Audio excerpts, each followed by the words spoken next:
All right, in just a moment. Nice. Oh. There we go. All right.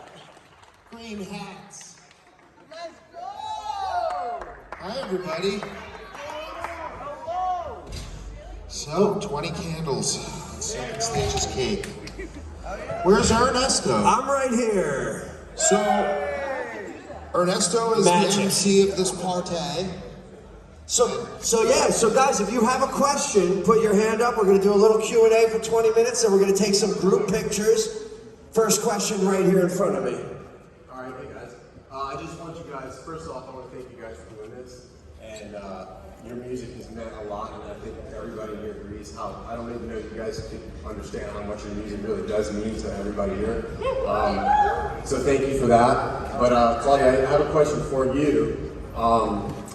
The song "The Suffering," the chorus to that song. Can you remember? You know the first couple lines, the first words to that song. How's that go? Listen, will you marry me? Yeah, that one. Okay.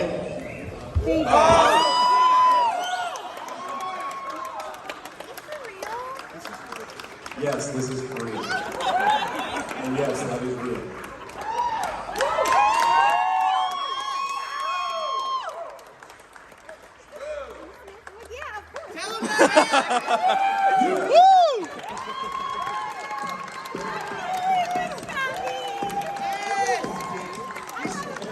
You should have said not now.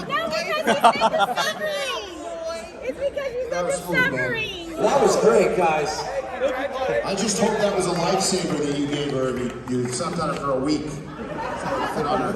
Oh my God. Okay, well, that was intense. All right, who's up next? Let's see some hands. We got somebody right here. I'm not going to top that, but I guess a little bit of background before I ask this question. Claudio, in 2018, in an interview with Kotaku, you said you would welcome the Emery Wars to tabletop. And since then, you guys have dealt with NECA, which has a subsidiary gaming company. Have you guys ever considered? Oh, sorry. With who? NECA, like the mask. Oh, Yeah.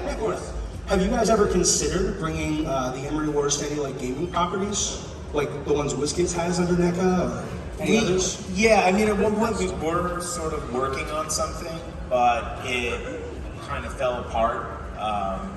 So nothing is happening at the moment. But we'll see. I mean, you know, there's so many options that we're trying to toy with, and I sometimes find myself and the team. There's just too many choices. I feel like we need to focus on one thing, you know, right? And whether that is gaming or adapting it to film, or, you know, we just need to figure one thing out. I mean, we got the comics down, the stories down.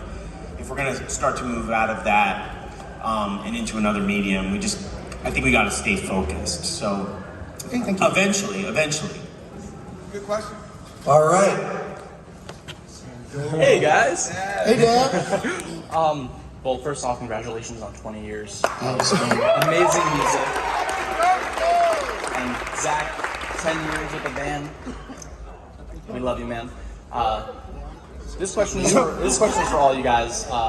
If you could shoot anything out of your fingertips, what would it be and why?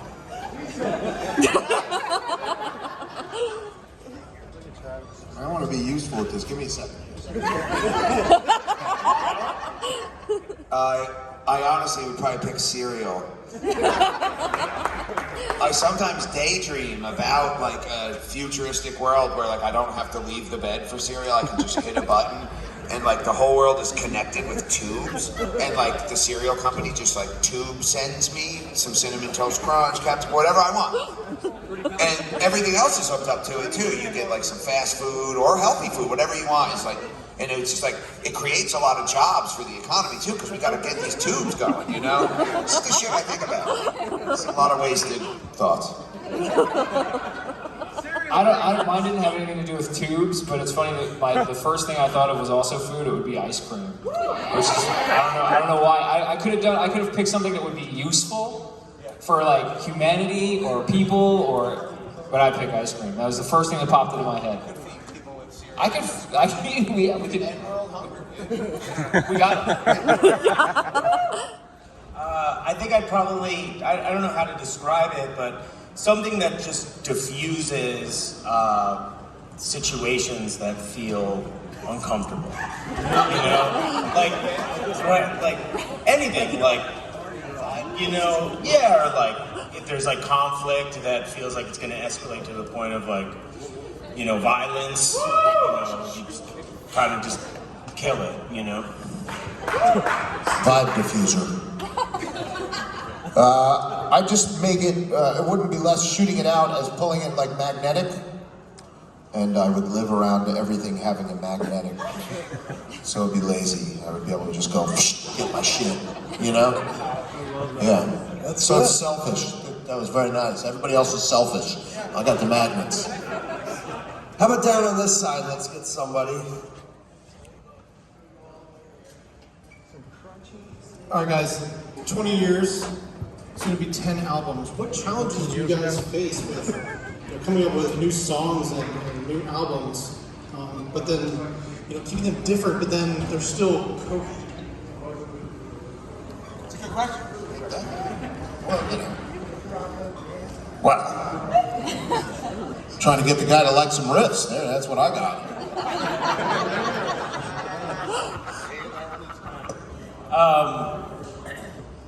I don't really, for myself, I don't necessarily think about that too much because I feel like that would burden the hell out of me. Because we have a lot of stuff that, I hear songs that we write now that have similar vibes. For example, we play Shoulders, and there's a moment in Shoulders where, we scream, hey, and everybody calls back. Well, that happens in the suffering, so like things like that, they happen to reoccur, and I think it works well with Coheed because of the conceptual counterpart that we have, right? So I try not to think like that. I just try to like create and hope that it's something that touches me in a way that's like I feel like it's worth sharing, and that's pretty much it.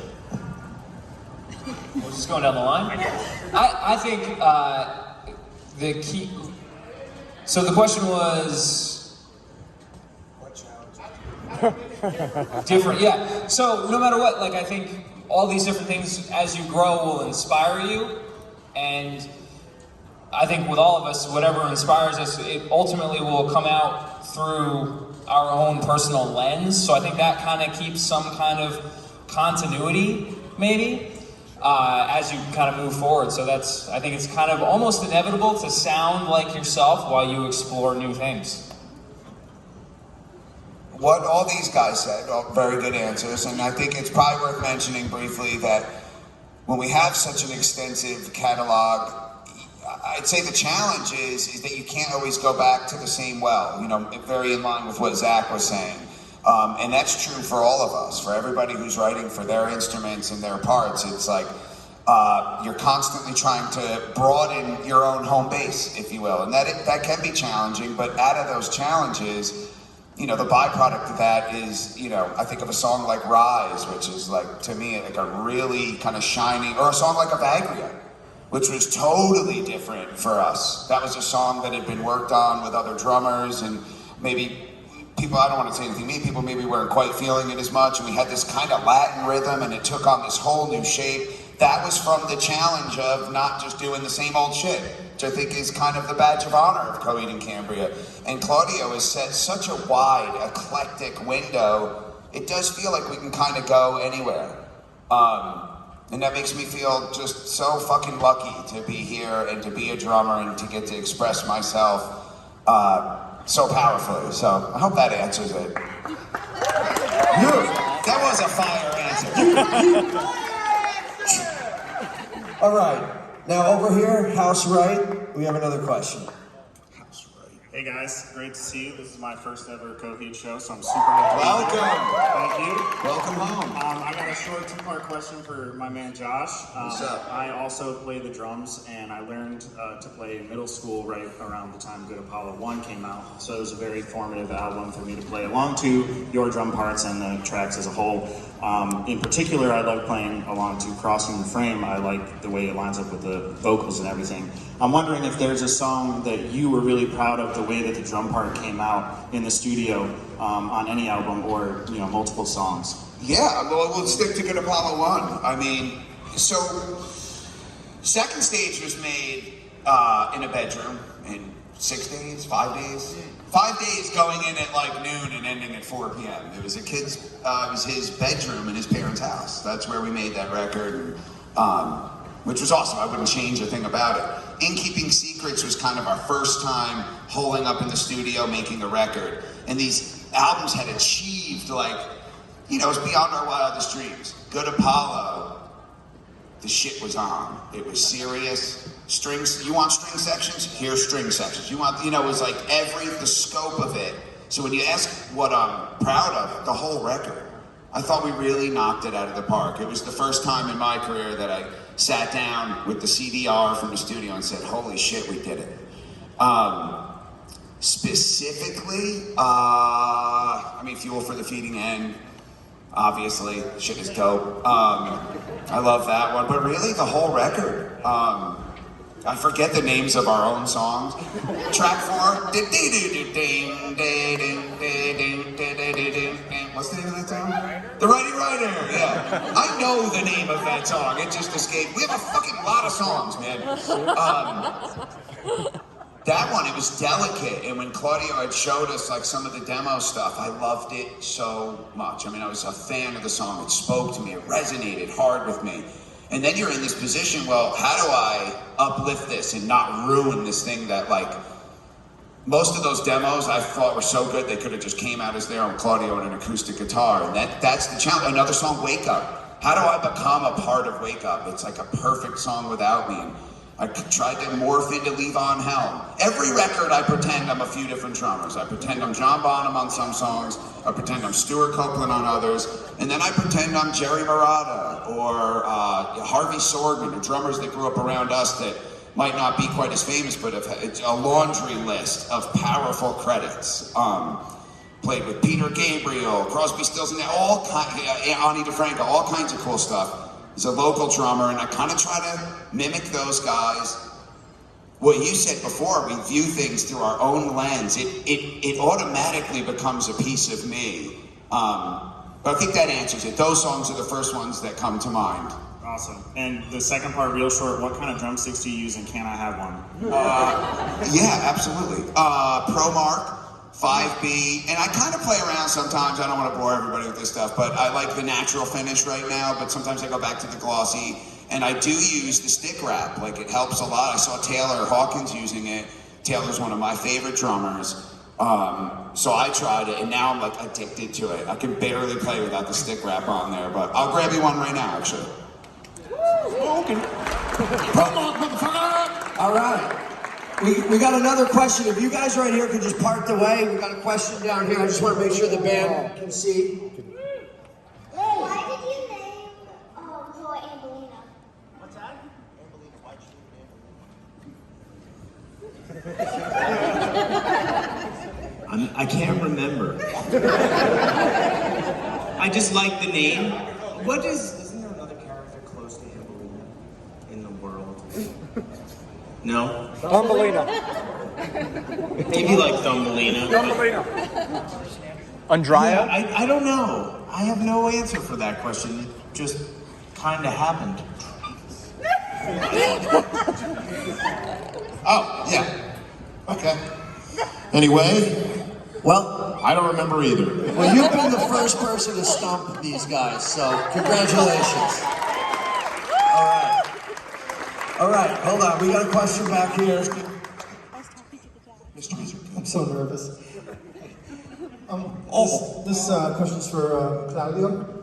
I had a question. He chooses to not take the microphone at this time.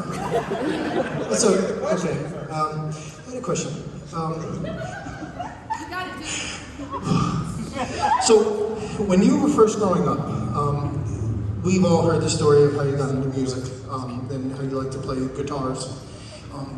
You had a muse when you were really young. I forget his name, but he was always around you when you were younger and growing up, like in Kingston and stuff like that. Like, what was his name? Do you know? Muse? Yeah, like who really made you? Who really made you who you are today? Like, who would that be?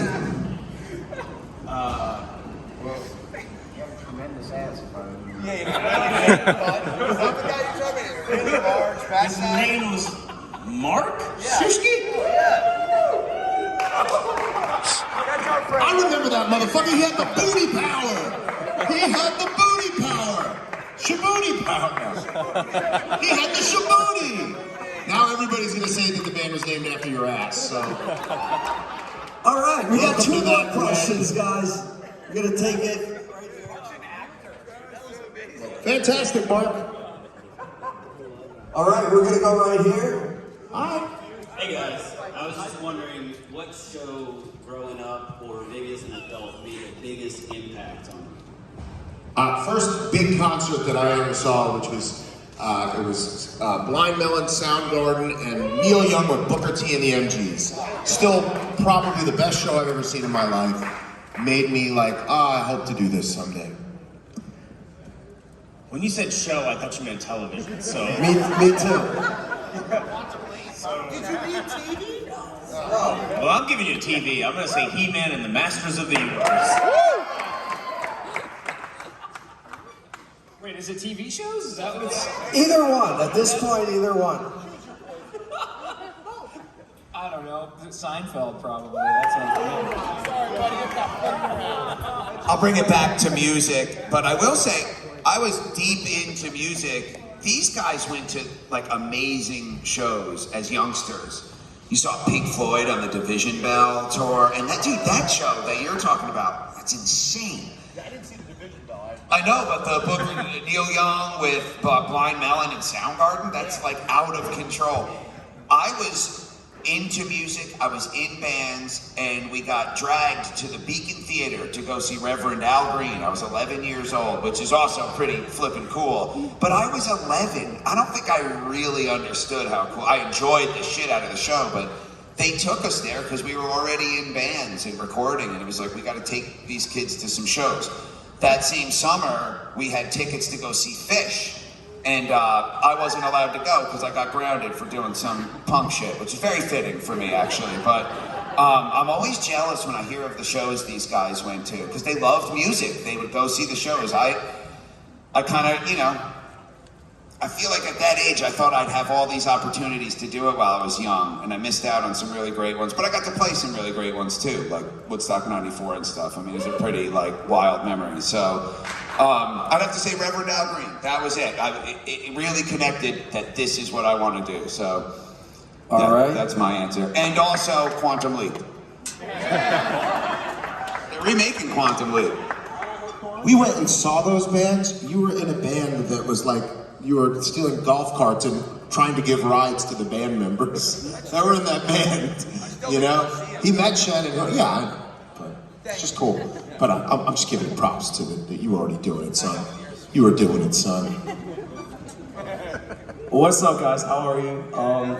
I'm so sorry if somebody already asked this. We were running a little late, but my question I wanted to ask you guys was, like, could you pinpoint maybe a favorite moment you guys have ever had recording? You know, like a definitive, like, favorite moment. One favorite moment. I'm thinking like one of my other favorite groups, Smashing Pumpkins, and Billy Corgan always said his like favorite moment recording was like the song XYU with Melancholy, you know, on Melancholy and Infinite Sadness. So, yeah.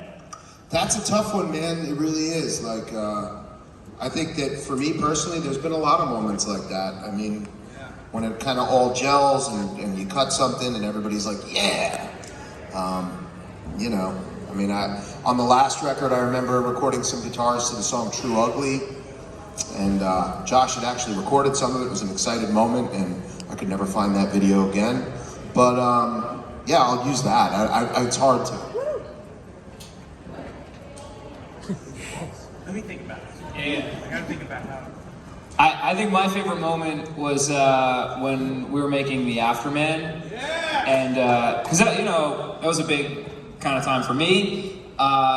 When it has nothing to do with me though. It was when John Medeski was in the studio cutting the keyboards.